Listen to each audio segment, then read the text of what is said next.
You're live with Down the Wire Sports Talk, and this is a new show, kinda. I guess it's kind of a weird situation. My name's Tanner Abello.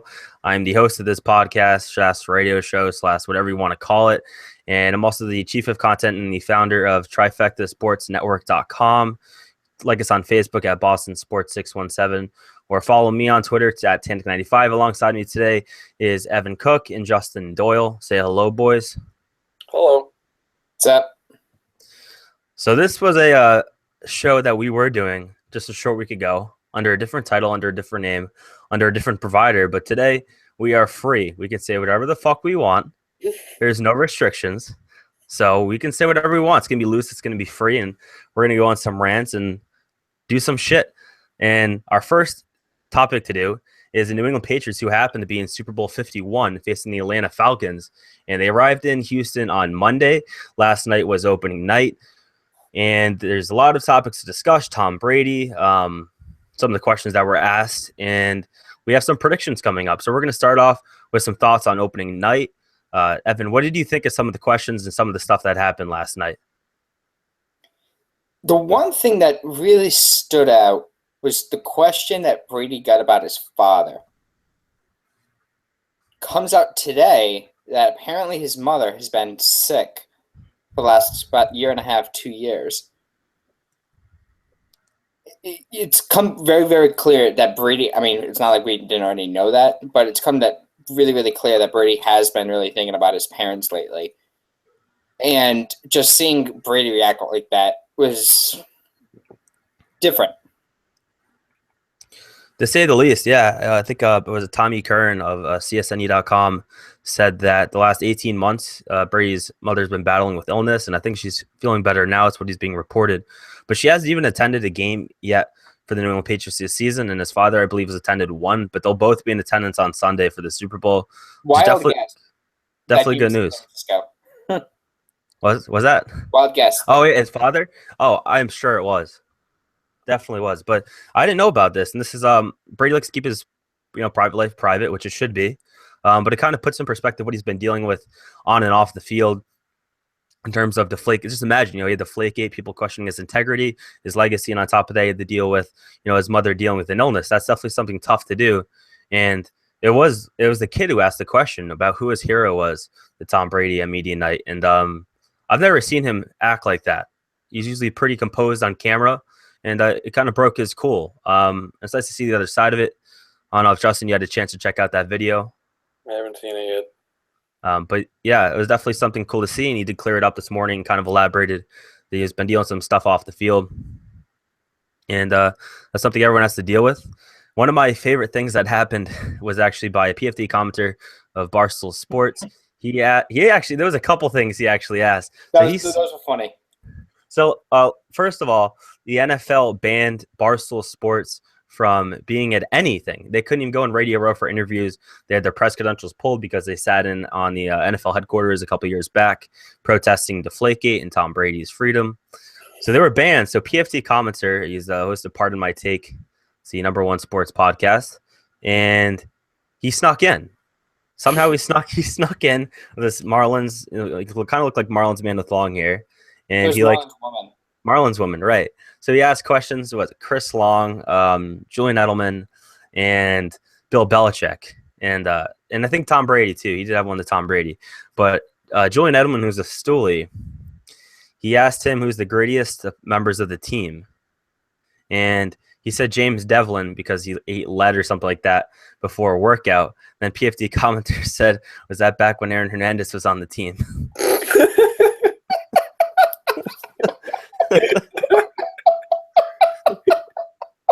I did not see that. That's awful. That, and then he asked Bill Belichick that he basically told Bill Belichick that he hasn't cut his hair until Danny Woodhead wins the Super Bowl. And then he asked him if he'd bring Danny Woodhead back this offseason. And Belichick was like, "Do whatever you want to do." But yeah, so that to me was like the highlight of the whole night. As far as like in terms of comedy, you usually get some like weird shit come out of this. Martellus Bennett said he loves playing here like he always has. But that was pretty much it to me. That was the highlight, and got a good laugh out of me, and I think a good laugh a lot of people. So that was it from opening night, and we're gonna start talking about predictions here and the matchups and stuff like that. Wait, one more thing I want to say about what happened last night. Yeah, Super Bowl Media Day is the biggest joke of a NFL event ever. Evan, it's not Super Bowl Media Day anymore. What? It's not Super Bowl Media Day anymore. It's opening night. Oh, opening night. Yeah, that's what I say about that. It's a joke.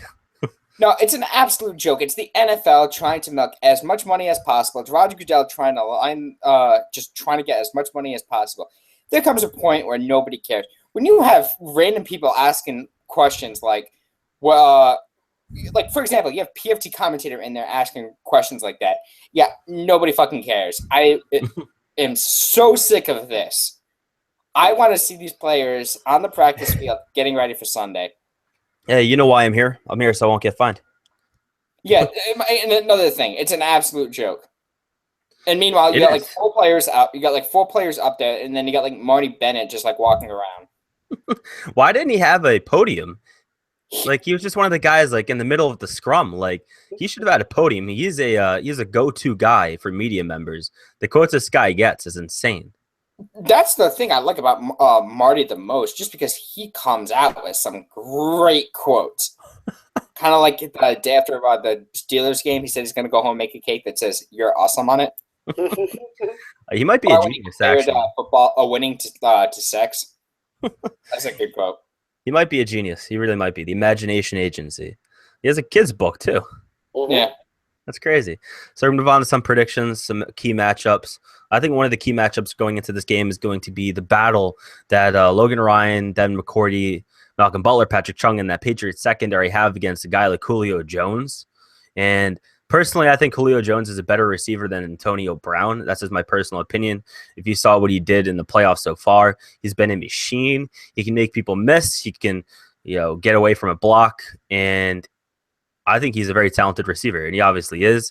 I think he's going to definitely put pressure on this defense, and I think that's the key matchup of the game to watch, is whether or not they can shut down Julio Jones, because this is a guy that can go off for 200 yards and 3 touchdowns easily.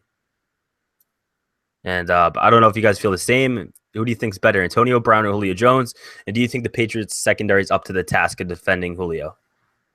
There's a difference between that being a key matchup and the Patriots shutting Julio Jones down and not. He could still have 200 yards, but how long does it take him to get those 200 yards?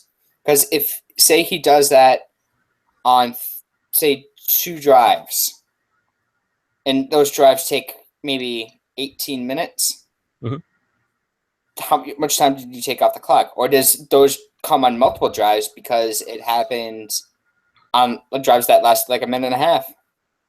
So it's not so much about stopping a guy like Julio Jones, but more like slowing them down. That's what the Patriots have been doing all year. They haven't been stopping. It's been don't break. They've just been waiting for they've given up a lot of long drives, but it takes them a long time, and then the Patriots get it back.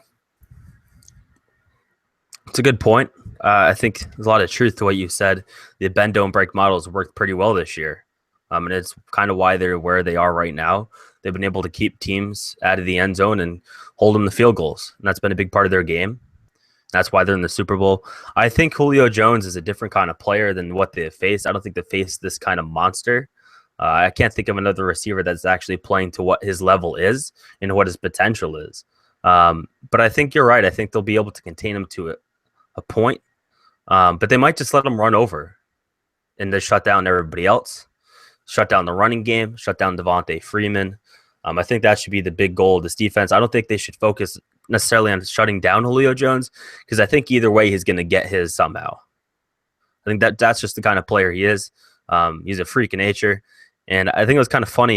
Belichick actually had a chance to trade for Julio Jones like 2010, 2011. And he didn't want to make the trade. And it's just hard to see how that pans out. Obviously, you can't always hit on him. But imagine Julio Jones being in a Patriots uniform and catching passes from Tom Brady. That would have been something to marvel. And if you remember the Randy Moss years, I could see something equivalent to that if that actually occurred. That'd have been something. Justin, what's your thoughts on this game? Any key matchups you're seeing? And do you think the Patriots defense will be able to stop Julio Jones? Well, I mean, going off of what you said, I don't really think you can stop Julio Jones because it was the NFC Championship game. He caught a pass. I don't know. He was like 40 yards from the end zone, and then he made 4 or 5 guys miss, basically entire other team's defense, when they could have easily wrapped him up. But he just, stiff arm, juke, this, that. And keep in mind, he's always playing injured. He's got foot problems. He's always got turf toe or broken toe or something with his foot or leg, and he still just plays through it, and he still just beats everyone because he's just one of the biggest guys in the league, besides Gronk and Marty. But for a wide out, he's very large, fast, great hands, good range. Like Evan was saying, I don't think you never necessarily have to shut him down, but just slow him down. Just maybe, make it so he can't make a clean catch, and then have Butler come in, get a strip, maybe pick it, fumble, any of that stuff. But I think, I still think it's going to be a shootout. I think it's going to be a high-scoring game, just because I think that's just because Matt Ryan can throw. I mean, we've all seen how many points he can put up, and then Brady will be able to just come right back. That's about it. Yeah, I think there's, especially with the make and miss part as far as Julio Jones go, I think to give Patriots credit, they've been pretty good at not letting their man make a miss on them. They've been pretty good at making the tackle. And that's going to be really key. It's going to be, he might make the catch, but you got to stop him on that first guy. You got to get him right away and put him down. It's the yards after the catch, the important metric that I think Chris Hogan's top 5 in the league in or something like that. That's the important metric that you got to restrict Julio Jones in, the yards after the catch. I think you might be right, Justin. I think it's going to be a shootout. And with Matt Ryan, it's going to be interesting. He's definitely going to try to throw the ball, and he's going to throw the ball a lot. And the question is whether or not you can make a big play, make him make a mistake. Maybe he misreads the coverage and you come up and pick him off. I mean, that's what's going to have to happen. And I think it's going to be a tight game. And I think you're right. Tom Brady can come right back. But that Atlanta defense, the pass rush, I think I said it last week on the other show, that that this pass rush is something incredible. And what they did to Aaron Rodgers and some of the hits that I got on him is something to worry about. And the Patriots and Dante Scarnecchi's line can keep Tom Brady protected. This is going to be a tight game right into the end. I'm not ready to give a score prediction at this time, but I think it's going to be tight. Evan, what do you think is going to happen as far as a score and the play of the game? I think the Patriots end up winning just because the best defense always beats the best offense. I don't care how good Matt Ryan and Julio, how good that duo is. But when it comes to a score, I've been saying it from the beginning. I give the Atlanta 3 touchdowns, so anywhere from 18 to 24 points. I think that's a solid range. I think they could achieve that, and I think they might overshoot that. I don't want to give a score. I don't want to give any kind of range. Maybe in the 30s, maybe somewhere around there. I think it's going to be a good game. I think it's going to be one of the better Super Bowls to remember. Will it come down to a goal line interception by Malcolm Butler? I sure hope not. But if it does, that was a hell of a finish. That was a hell of a game. And that high pressure, that sense, there was a point where I thought they were going to lose in that Super Bowl. There was a point where I thought they were going to win, and then they won. It's just crazy. It comes down to it's winner take all. Anything can truly happen. And that's the great thing about the NFL comparative to the NBA, NHL, MLB. The NFL, it's a one game. You win, you take home all the marbles. There's no second shot. You got to win. And I think that's incredible. And I think it'll be an interesting game. The fact is they haven't played the Atlanta Falcons in since 2013. So you're going to have this. Towards Achilles. So it's an interesting thing where you don't have anything to really look at. You look at the tape from 2013. It's 2 different teams. So you don't really have anything to judge off of. So this game could be a blowout. We don't know. We don't know how they play against each other because we haven't seen it. So you don't really know what's going to happen. And I think that's kind of the interesting part about it is all these unknown variables going in and how it will actually pan out. that's it for our Super Bowl talk. And next time we're talking, Super Bowl is going to have concluded, and maybe we've looked like idiots, maybe we didn't. But only time will tell. Only time will judge. We're going to move on, talk about the Boston Bruins, and talk about their backup goaltending situation. The Boston Bruins have had a weird backup situation the last couple of years. They had, Chad Johnson, 2 seasons. He's good. Yeah, I like Chad Johnson. That was 3 seasons ago, I believe. Then he went to the New York Islanders. And then they had Nicholas Fedberg 2 seasons ago, and he got ran out of the league, quite literally. Didn't have an NHL offer. I think he went to go play overseas, I believe. I think so. And then last year they had Jonas Gustafsson, who was a veteran, came in. He was wishy-washy. Then this season they brought back Anton Khudobin. And Anton came back to Boston, played earlier in his career in Boston, and he had pretty good success when he was here earlier. And they brought him in hoping that they'd be able to solidify that backup role. And the issue that occurred with Svedberg and with Gustafsson was the fact that Tuukka Rask late in seasons would be run down because he wasn't getting quality starts out of the backup. So Claude was often forced to put Tuukka in net. So he wasn't able to fade him out. He wasn't able to give him the rest. And that's why you saw the Bruins teams the last 2 seasons fail at the end, because their elite goaltender was out of gas. And understandably so, if you look at his starting numbers, he was towards the top of the league and actually getting starts last 2 seasons. And this year, it's the same old shit. Literally is. Anton Khudobin shit the bed, and I believe he had 0 wins and 3 losses and 1 tie. He had 7 appearances for the Boston Bruins, and Claude Julien grew a set and sent him down to AHL Providence. They brought up Zane McIntyre, who was playing all-star level down in Providence. He came up here, and if you look at the tail of the tape, Zane McIntyre, I don't believe has a win either. I don't believe he has a regulation win. And he had similar numbers to Anton Khudobin. I think the save percentage within a certain margin, goals against within a certain margin as well. So he didn't play that much better. Granted, he's a younger player. So what happened yesterday, they called up Anton Khudobin, sent down Zane McIntyre. Claude Julien was asked by Joe Haggerty of CSNE, basically, have you gotten any reports on Khudobin's play down in Providence? Claude said nope. At least he was honest about it. He had no freaking idea what he was doing down in Providence. And then earlier today, they basically said that they sent down Zane just to play in the All-Star game down in the AHL.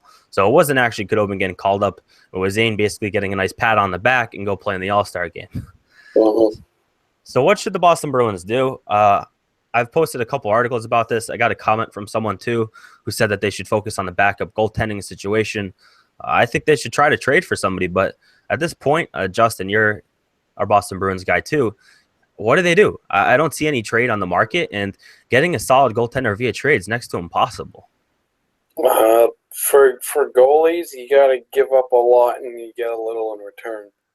You have to give up, like, a Backus just to get like a Jake Allen type player. I mean, you're not going to really get anything. But going off the goalie thing with the backups, the Bruins, I think I've said it before, they don't like to play in front of their backups. They haven't done the past few years. I don't know if they don't like their backups as a person. They just don't feel like playing every time the backup's in. I don't know. They always just seem to play less good defense than they usually do. And then something really, really out of the box for the Bruins to get a good backup would be towards the trade deadline. You trade Tuukka Rask, and then you get a good backup, and then Zane becomes a starter, but I don't think Zane's old enough to become a starter in the league yet. But that's just some out-of-the-box thinking if you try and want to go get something to win now. But I think they're better off looking for the future rather than win now, because if they think win now, they're going to go out and get like I don't know, a couple of those older veteran guys they got last year. I can't think of the names off the top of my head, but I don't want more 30-year-old third liners on the team. Oh, Lee Stempniak. Lee Stempniak, yep. The guy who had a breakout year, and then that was it. We don't need another one of him. Yeah, you had to trade a real asset to get a guy who had in training camp. You got a guy for veteran minimum. Mm-hmm. That was ridiculous. You made a lot of very interesting points, actually. Trading Tuukka, that's interesting to me. I haven't actually heard that idea yet. He has a no movement clause, which makes it really tough to move him. So wherever he goes, he has to want to go there. So that's kind of a tough situation. But Zane McIntyre could start in the NHL at one point. He's had success in the AHL. He hasn't had that success yet in the NHL, but you also made another really good point, Justin, pumping your tires a little bit like Tuukka. But Zane McIntyre and the Boston Bruins backup goaltenders have had pretty bad defensive performances in front of them. I think it's more like the idea, the mindset, oh, the backup's in, we're not trying to win today. Kind of that idea, that's on the coach, you know? If they're not playing up to their caliber in front of their backup, that's all on the coach. It's kind of on the players who are not putting the effort, but you got to get the most out of your players. So that's on Claude. Claude isn't telling these guys that you need to win every game. That's kind of an issue, but they've been playing better. They played pretty well the 2 games before the All-Star break, kind of turned the tide a little bit. They had a 3 or 4 game losing streak. Prior to that, it was garbage. They played the worst week and a half I think I've ever seen out of a Boston Bruins team. And that's kind of being light, actually. They played really, really bad. I stopped watching. I stopped watching too when they were losing there. And I thought it was all over. They showed a lot in those last 2 games. Not enough to convince me that they're a real team, but maybe that they shouldn't sell at the deadline, because I was considering selling. I don't think trading Tuukka is the answer. I don't think they're going to get a backup goaltending on the option. Like you said, you have to give a guy like Backes to get a solid goaltender, because there isn't a lot of solid goaltenders. The issue you now sit with Tuukka is how many more seasons does he have as a viable goaltending option? Because as we know, goaltenders, a couple seasons and then they're done mostly. There's some exceptions, guy like Roberto Luongo and guys like that, but for the most part, it's true. That's very true too. But you have these recessions, you know, they have 3 or 4 seasons and they're done. And is Tuukka that kind of guy? Then that's the question. You know, what do you do at that point? You can't really trade him. And is McIntyre ready? They wasted a first-round draft pick on Malcolm Subban, who's turned out to be nothing at this point, and it will probably be nothing. It's an interesting situation for the Boston Bruins, but I don't think they stand a chance if Tuukka Rask gets gassed at the end of the season, which he has been, and he will be if they can't win a fucking game for their backup goaltender. Seriously, it's garbage. Evan, I know you're not even watching this team. That's how bad they are, right? They got a game on right now, and I'm watching The Simpsons. So does that answer your question? I didn't even know they were playing tonight. I knew they were playing. I was just like, I'm not even interested in watching this team for the most part. I watch the highlights. Yeah. Look at the stat line alone. It's like, ugh. I knew they were playing, but it was just in the back of my head. Well, what they need to do is they need to sell. The last 2 seasons, they've struggled like the entire year. Then they trade for like Lee Stepniak at the trade deadline. Brett Connolly. Is that going to get you? And then you miss the playoffs the final 2 days. It's going to get you nowhere. And the same thing's it's going to be a lot worse than this year. So you're better off just selling and just start from the bottom. You need to. The only thing that the ownership can't the only reason why they can't really what's the word I'm looking for justify that with their fan base is because it's too expensive for tickets. Yeah, it's not reasonable to go to a game anymore. Meanwhile, the price it costs to go to, say, 2 Boston Celtics games, who are the second best team in the Eastern Conference in the NBA, to go to 2 games costs the same price to go to 1 Boston Bruins game, a team that will miss the playoffs by like a lot. Excellent point, Evan. Good segue. Next topic, we're going to talk about the Boston Celtics and the potential trades. And the trade rumors are spinning. Trader Danny Ainge is sitting there in his little hut on Causeway Street. And there's some trades swirling around, some crazy, crazy trades. Carmelo Anthony, Serge Ibaka, Jimmy Butler. So we're gonna start trade by trade, trade idea, and we're gonna break it down. The first trade we're gonna talk about is gonna be a trade that would bring the return of the truth, Paul Pierce, to the Boston Celtics. This is a trade that's actually been talked about. This is actually a real idea. And basically what would happen is the New York Knicks have offered Carmelo Anthony. The Boston Celtics have reportedly said no thank you. The Los Angeles Clippers want Carmelo Anthony. And the issue is the Clippers don't have the assets to go get him. And basically a trade for the Boston Celtics would be, I believe it'd be Amir Johnson, Jonas Strepko, and a late round draft pick. And in return, you would get Paul Pierce, JJ Redick, and I believe that's it on that trade. And then the Clippers would get Carmelo Anthony, and the New York Knicks, I think they would get Austin Rivers, and they'd get Amir Johnson, and they'd get Jonas Trepko as well. So that'd be a pretty interesting trade to me. Bring back Paul Pierce. You get a guy like J.J. Redick. Oh, and the other guy the Celtics would get is Luke Richard Moot, who is a forward. It's interesting. I'm not a fan of it.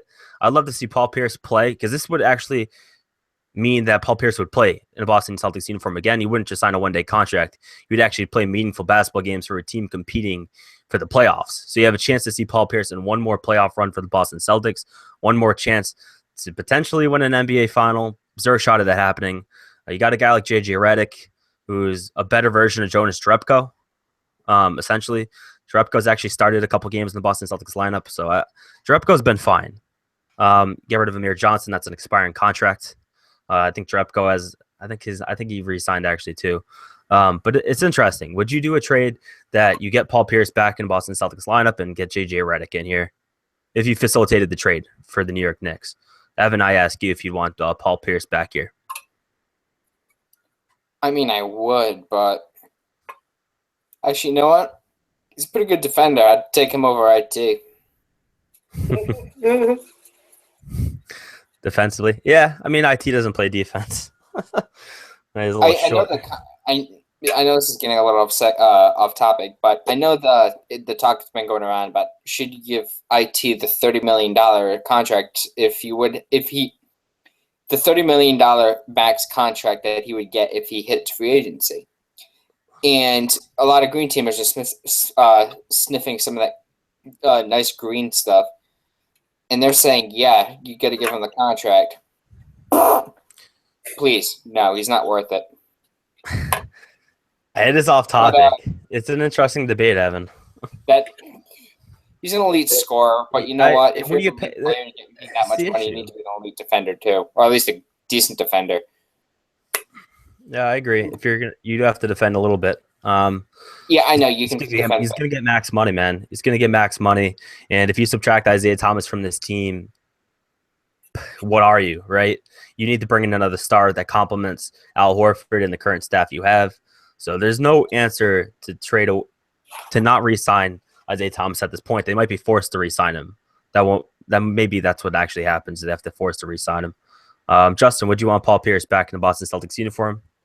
I'd love to see Paul Pierce back, but I don't know if you trade all those guys away. I mean, I know Drekpo's not the greatest, but the few games I've seen Amir play, I mean, he's good. He's fairly young, isn't he? Yeah, he's on an expiring contract, so he'd be gone at the end of the year anyway, contract-wise. I guess that's the driving factor is the expiring contract. I mean, I'd like to see Pierce back. I think he should definitely retire a Celtic. I mean, no matter what team he plays for, he's always going to be a Celtic to the people of Boston. So I mean, I'm glad you said that the Celtics didn't want Anthony because I thought I was reading that they did. I was like, that's just stupid. The guy's old as dirt. The only reason why I know of him is because what was it, two Olympics ago? He set like all those records because they were playing like China and like all these crap countries, and he got like 72 threes in one game. They're like, oh my God, he's the greatest player ever. Except in the NBA, he's not that good. So the thing with Melo is if you had him on the Boston Celtics, it'd be an interesting situation where it'd be Isaiah Thomas, Avery Bradley. You'd have Jay Crowder at the small forward, Carmelo at the power forward, and Al Horford at the center. Melo can finish, he can score, but he's also a ball hog. So you'd have Isaiah and you'd have Melo both being ball hogs, and that'd be too much in my opinion. But if you could space them out where when Melo's off the court, Isaiah's on the court, something like that, I think you'd improve the team. Would you move past Cleveland? No. So does that trade make sense? No. That's my mindset. Can you move past Cleveland? And I don't think that trade gets you past Cleveland if you trade for Melo. Trading for J.J. Redick and Paul Pierce doesn't get past Cleveland. So you say no. Are you past Toronto? I mean, they're the second team right now, the Boston Celtics. Head-to-head, I think they're pretty equal with Toronto. That's something I didn't think I was going to say at this point. I think they truly are the second best team in the Eastern Conference, even though in the standings they are. I think they actually are. So we're going to move on to the next trade idea. There's actually no players in this one, but it's rumored that Serge Ibaka for the Orlando Magic is on the trade market. He was traded from the Oklahoma City Thunder for Victor Oladipo, and now Serge Ibaka is with the Orlando Magic. He's on the trade market.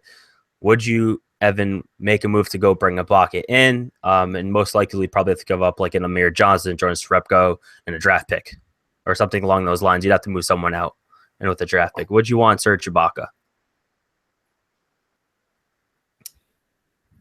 I mean, he's a big dude. They kind of need some big dudes. Yeah, I mean, you're right. They kind of do. He's big presence. Yeah, I mean, if you're giving up one of those second-round picks, I mean, why not? You got to get rid of him somehow. Amir Johnson, second-round pick. Serge Ibaka, bring him in, plays physical defense, can block, he can dunk, he can score inside, which Al Horford has struggled to do. So that's an option they can definitely have. Justin, would you go get Ibaka?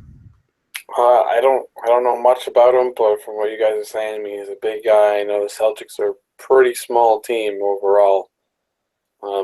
They haven't had a big guy since Garnett, and that era, since Pierce and Garnett were here, they had a couple big guys then.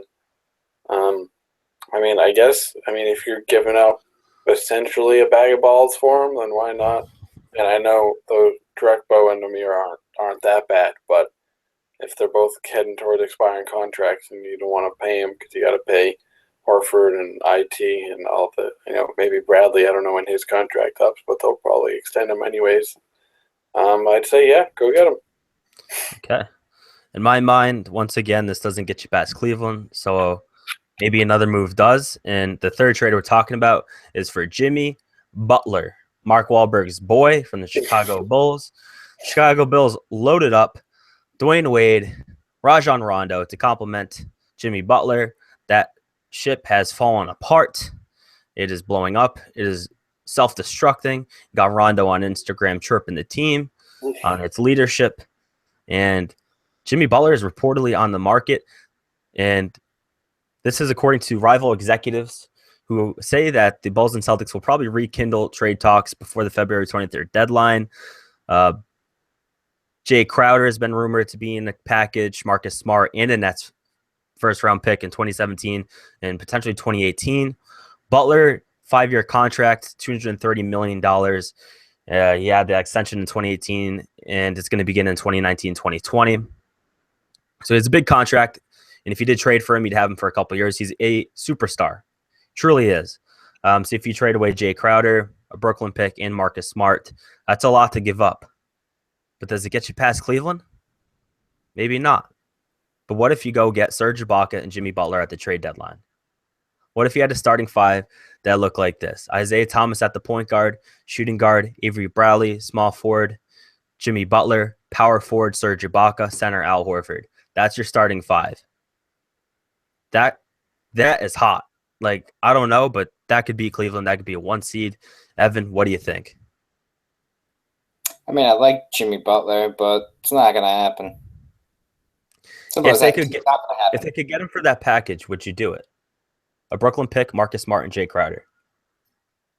Yeah. You would do it if they could get that. It's not going to happen. That's true. It's not going to happen. You basically say, well, you're right. It probably won't happen. But it could. Anything can happen. If you're Chicago, the only way you'd want to make that deal is if you acknowledge your several years out. You're not going to re-sign any big-time free agent. You're not going to make that step to the championship, and you're looking to draft. That's the only way that trade happens if they concede. And I don't think it will. But, Evan, you're about to say something? I mean, I was going to say that it's very, very possible. When your team is so bad that you have Rondo chirping the team on Instagram, that's bad news. Yeah, I mean, they could just want to make you go down to the studs and start fresh. Justin, would you want to see Jimmy Butler here? Sure, why not? If he's from what I hear from you, I haven't read up on this, but it sounds like Rondo's the cause of the problem. That sounds pretty familiar to us. I've heard that once or twice. So if Butler's not causing any problems for his team, then why not come over? But if he's the troublemaker, I don't really want him. But so I mean, if you can get him, I wouldn't want to see the Celtics throw too much away just to get one guy, and then you know what happens when Boston teams like to go out and get big names. They play like crap, so I don't want to see him give up too much. Yeah, that's a good point. Doesn't always pan out. Just because you make a trade doesn't mean it's going to actually work out chemistry-wise. But I think if you got Butler, you're a much better team, even with the subtraction of Jay Crowder and a guy like Marcus Smart. I don't like Marcus Smart personally. I think his defense is overrated. I think he's a flopper. I don't like the way he plays. He can't shoot for shit. Big flop. And I just don't personally like him. I like Jay Crowder. I like the way he plays, but he is ice cold sometimes from three. He drives to the lane, but it doesn't really look that fluid. I think he's weak defensively, so I could do without him. The Brooklyn pick, I love picks, love them, but they don't mean shit. Doesn't mean you're going to get anything for them, and they often haven't panned out for Danny Ainge. And maybe Jaylen Brown will, but there's no evidence that they've had success doing that. So that's kind of where I stand with draft picks. If you can get a guy like Jimmy Butler in a package, make that move all day. But if you got Ibaka and Butler, do you think this team is going to compete for a championship with the Golden State, with Cleveland? I don't know if they're going to do that, but Evan, do you think if they had Ibaka and they had Butler, would they compete with a team like Golden State or Cleveland, or would losing the depth on the bench from a guy like Smart really kill them? I would say it could only help them. Does it get them past Cleveland? I mean, I don't think so. No. Yeah, you might be right, man. You might be right. I mean, that's how far they're actually away. Well, you got to remember, you can get as good as you want, but you still need to get Cleveland to come down. Or get Cleveland to play like they have been the last couple of weeks. It's your only shot.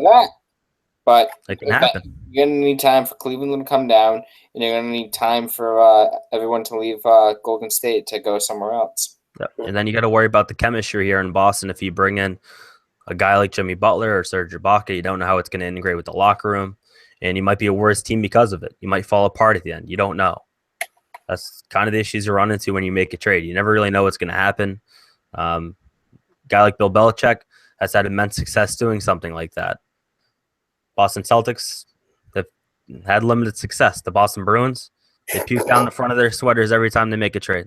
It just hasn't worked out for them, and it doesn't mean it's going to work out for Trader Danny, but it could. Realistically, could. Justin, do you think the Boston Celtics, if they made a move like this, they could get by a team like Cleveland or a team like Golden State? On paper, probably not. I mean, stranger things have happened when it actually comes down to game time. I mean, if we're just excluding, someone gets hurt, all that other crazy, unexpected stuff, on paper, they'd get them a lot closer. Like Evan said, those teams would have to lose a guy or two, and then they'd be a lot closer. Yeah, a guy like Kelly Olynyk would have to basically pull Kevin Love's shoulder out of its socket in order for them to get by the team. All right, so that's it for Down the Wire Sports Talk here. I was your host, Tanner Bell. Alongside me today was Evan and Justin. We'll be back next week after the New England Patriots, Atlanta Falcons, Super Bowl 51. Win or lose, we will be here. If it's a loss, you may not want to tune in. If it's a win, tune in. Thanks for listening. Have a great week, and enjoy the Super Bowl.